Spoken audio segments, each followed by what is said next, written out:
اور شب آہنگ کے پیش لفظ کے بغیر شائع ہوئی ہے۔ اس واقعے کے بیان کے بعد خاکہ نگار نے نہری صاحب کی کہی ہوئی یہ بات درج کی ہے کہ عصمت جاوید صاحب نے انتہائی شفقت، محبت اور اسرار سے انہیں کسی موضوع پر پی ایچ ڈی کر لینے کے لیے بارہا کہا ہے۔ شب آہنگ کے پیش لفظ کا غصہ ان کے مزاج کا مستقل حصہ ہے۔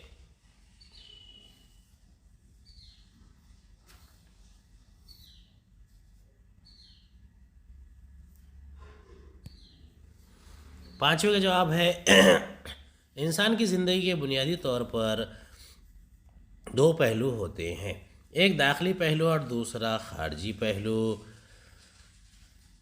اس کے داخلی پہلو یعنی گھریلو زندگی کے حالات و معاملات پر گھر کے افراد جس قدر اور بہتر ڈھنگ سے روشنی ڈال سکتے ہیں دوسرا کوئی اس طور پر نہیں کر سکتا۔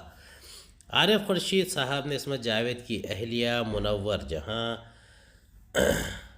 صاحبہ کے تاثرات و خیالات بعنوان ڈاکٹر عصمت جاوید اپنے گھر میں سے چند سطرے خاکے میں شامل کر کے مذکورہ بالا موضوع کو نبھانے کی کوشش کی ہے۔ موصوفہ کے مطابق ان کے شوہر عصمت جاوید ایک معصوم، سیدھے سادے، شریف النفس، نیک طبع، سنجیدہ اور وسیع القلب انسان تھے۔ انہوں نے ان کے ساتھ زندگی بھر نیک برتاؤ کیا اور ان کے کاموں کی بہت تعریف کرتے تھے۔ اپنے شوہر کی گھریلو زندگی کے علاوہ ان کی شخصیت کی مجموعی حیثیت پر روشنی ڈالتے ہوئے کہتی ہیں کہ عصمت جاوید صاحب علم کا بہتا دریا تھے۔ وہ جو بھی مضمون لکھتے ڈوب کر لکھتے تھے۔ اورنگ آباد میں انہوں نے 35 سال گزارے۔ اس درمیان میں انہوں نے جتنا سیکھا اس سے زیادہ پڑھایا۔ ان کا تخلیقی رجحان ان کی اپنی بنائی ہوئی شاہراہ پر گامزن رہا، اس میں کسی کی تقلید روادار نہیں تھی۔ اگرچہ وہ قناعت پسند تھے لیکن حصول حق کی خاطر کسی قسم کی مصالحت کے لیے تیار نہیں ہوتے تھے۔ وہ مجلسی آدمی نہیں تھے، بے حد کم گو اور بحث و مباحثے سے دور رہنے والے انسان تھے۔ انہوں نے اپنی شخصیت کا قد اونچا کرنے کے لیے کسی بڑی شخصیت کو بیساکھی کے طور پر استعمال نہیں کیا۔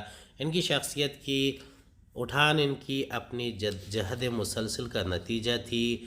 وہ انشا پرداز، شاعر، نقاد، ماہر لسانیات، مترجم اور بہت اچھے معلم تھے۔ وہ کئی زبانوں کے ماہر تھے جن میں اردو، فارسی، عربی، ہندی، مراٹھی اور انگریزی شامل ہے۔ چھٹے کا جواب ہے خاکہ نگار۔ خاکہ نگار نے پروفیسر عبدالستار دلوی صاحب کے عصمت جاوید کے فن پر کیے گئے ایک مضمون کے حوالے سے ان کے اور دلوی صاحب کے تعلقات کو اجاگر کیا ہے۔ کہتے ہیں عصمت جاوید صاحب بہت اچھے شاعر تھے، مطالعہ وسیع تھا، تنقید سے دلچسپی تھی، مگر زبان و بیان کے بارے میں ان کا طرز فکر روایتی تھا۔ وہ زبان کے تعلق سے جدید لسانیات کے اصول اور انداز فکر سے ہمیشہ مجھ سے اختلاف کرتے رہے۔ دلوی صاحب نے عصمت جاوید صاحب کے اختلاف کرنے کو کبھی برا نہیں مانا۔ عمر کو اس کی وجہ بتاتے ہیں کہ دلوی صاحب عمر میں ان سے چھوٹے تھے، اس لحاظ سے بھی ان سے اختلاف کرنا عصمت جاوید کے لیے جائز تھا، حق تھا۔ عصمت جاوید اور عبدالستار دلوی کے تعلقات کے بارے میں لکھیے۔ خاکہ نگار نے عصمت جاوید صاحب کے شعری مجموعہ اکیلا درخت پر تبصرہ کرتے ہوئے تمہیدی طور پر فنکاروں کی اکثریت کو لاپرواہ اور لاابالی قرار دیا ہے۔ ان سے تحقیق و تنقید، زبان و ادب کے اسرار و رموز، لغت وغیرہ پر کوئی کام نہیں ہوتا، لیکن عصمت جاوید کو یہ بیماری لاحق نہیں ہوئی تھی۔ اپنی کوششوں و کاوشوں کی بدولت وہ ایک اچھے نثر نگار بھی تھے اور ایک اچھے شاعر بھی۔ ان کا شعری مجموعہ اکیلا درخت اس بات کا ثبوت ہے۔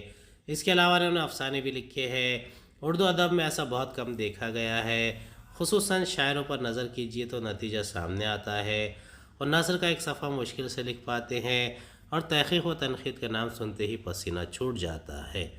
بہرحال عصمت جاوید کا معاملہ ان سے جدا ہے۔ وہ نثر و شعر دونوں میں قابل ذکر کردار عمل تھے، جبکہ عبدالستار دلوی وہ نئے طریقے طرز کو اپنانے کے قائل تھے۔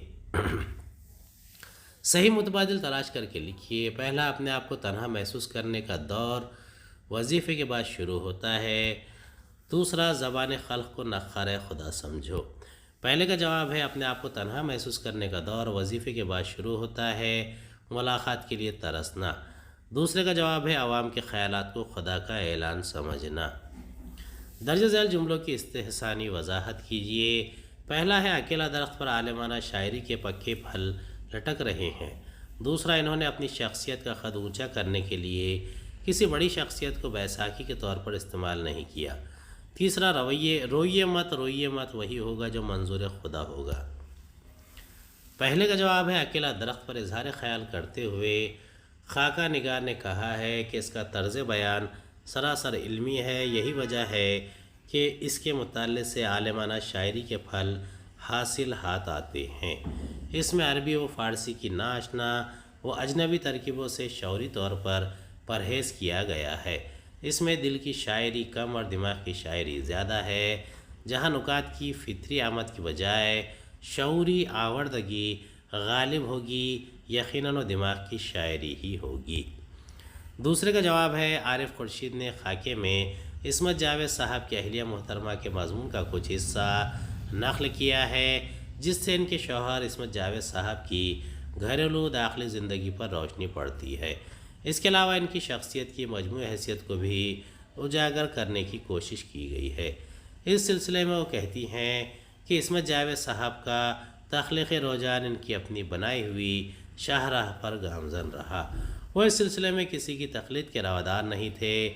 علاوہ ازیں انہوں نے اپنی شخصیت کا قد اونچا کرنے کے لیے کسی بڑی شخصیت کو بیساکھی کے طور پر استعمال نہیں کیا۔ ان کی شخصیت کی اٹھان ان کی اپنی جہد مسلسل کا اکتساب تھی۔ تیسرے کا جواب ہے عصمت جاوید صاحب کی زندگی کے آخری چند دن رہ گئے تھے۔